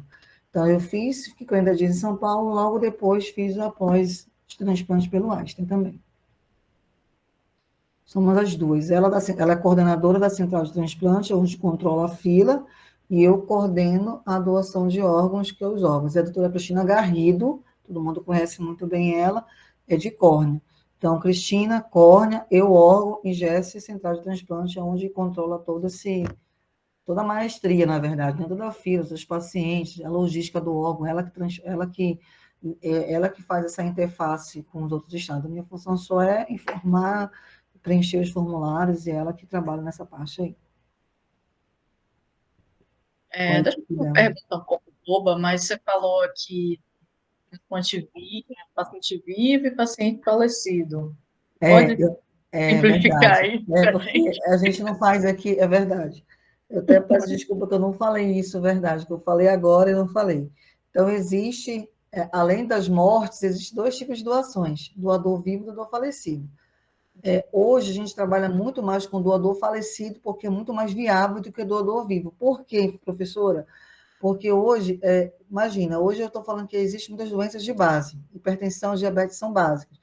Então, se eu tiro um rim de um paciente, daqui a pouco eu posso também ser um potencial doador, por conta das minhas doenças, da minha hereditariedade. Por isso que é muito mais fácil doador falecido, doador por morte cefálica, do que doador da família. Então, hoje, nós não temos mais o transplante aqui, porque parou o transplante de modo geral. Mas, o transplante do doador vivo é muito mais trabalhoso do que o doador falecido, porque é aquela coisa eletiva, que nem uma cirurgia. Faz exame, faz isso, faz aquilo, vê quem é o... Aí, 10 membros da família fazem exame de compatibilidade para saber se é compatível ou não. Então, o processo é muito mais demorado, diferente do doador falecido, que já está morto. A gente tem 24 horas, 16 horas para detectar e verificar se ele pode ser compatível ou não. Né? E fora o risco, ninguém se capta órgão de risco familiar, principalmente de doenças de base. Nunca posso ser eu, daqui a pouco, precisar de um órgão também. Então, tem todos esses critérios que realmente doador vivo não é tão ascendente, não tem muito doador vivo, não se tem muito transplante, se fala mais de doação do doador falecido, porque o risco é menor, né? O risco já está morto, então dou o órgão, do que eu estou viva, doar um órgão para o meu filho, e se daqui a pouco uma paciente também precisa de um órgão, entendeu? Então é muito mais difícil, não impossível. Tanto é que a gente nós iremos retomar o transplante do doador vivo, né? Um ambulatório de paciente doador vivo. E o falecido, como concomitantemente. Por quê, professora? Porque o doador falecido é 24 horas, gente. É sábado, domingo, feriado, dia santo, Natal, Ano Novo, não tem dia. Tem um doador, abriu, tocou e corre. Já tive Natal com a equipe no centro cirúrgico trabalhando em captação de órgãos, né? E outra equipe transplantando na época. Então, assim, não existe hora. Então, como faz muito tempo, a gente precisa pegar mão de novo. A gente não, a equipe que transplanta, os médicos. Então, vai começar com o doador vivo até a gente ir de novo voltando à rotina normal. Gostaram? Sim, a gente gostou, pelo menos eu. Todo mundo agora é doador de órgãos? Eu já esperava ser. Eu pretendia antes também. Já até avisei para todo mundo aqui em casa faz um tempo.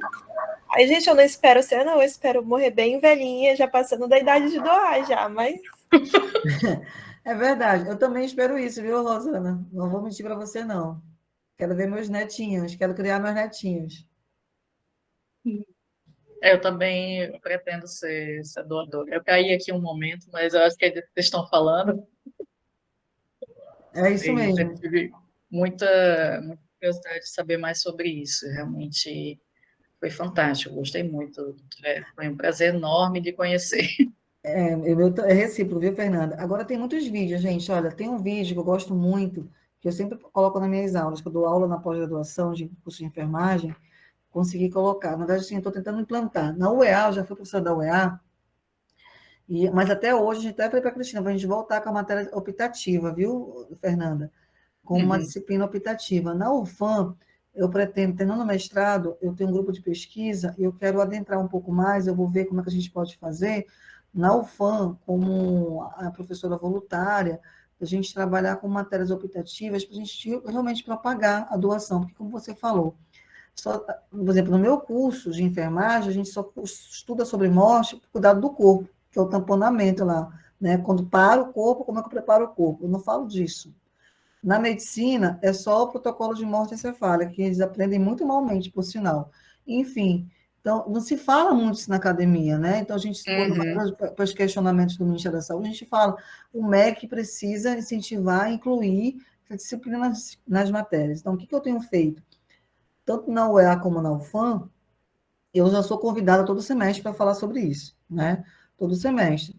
E eu quero me colocar também à disposição para o curso de farmácia agora também, todo semestre, para falar também sobre isso, porque a gente precisa realmente propagar, porque eu tenho que fazer isso, eu sou paga, na verdade, para isso. Né? Uma das minhas atribuições como coordenadora é divulgar, realmente fazer esse trabalho, por isso que eu te pedi a lista, né? Porque essa é a minha função e eu tenho o maior prazer disso, gosto muito disso, né? E a gente realmente firmar essa parceria e me coloca à disposição no que for preciso. Todo semestre a gente vai falar para novos alunos aí, e assim a gente vai crescendo. Na UEL, como eu te falei, a gente vai voltar com a matéria optativa, e na UFAM eu vou ver como é que eu posso fazer isso também no curso de saúde, né? Para a gente ver de modo geral de como a gente pode implantar. Mas enquanto a gente não consegue, a gente pode ser como professora convidada todo semestre, você me convidar que eu dou uma palhinha com o maior prazer. Ai, vou cuidar sim, com certeza. Inclusive, pessoal, tenho conversado com a doutora Ellen há um tempo, né, mas a gente só conseguiu agendar agora, né? O desejo dela é para vir, acho que em setembro, que é a campanha, não é Setembro. isso, doutor? Setembro. Sim, que é justamente o mês da campanha de doação de órgãos, não É é um mês isso? alusivo. Muito bem. Setembro Então, Verde.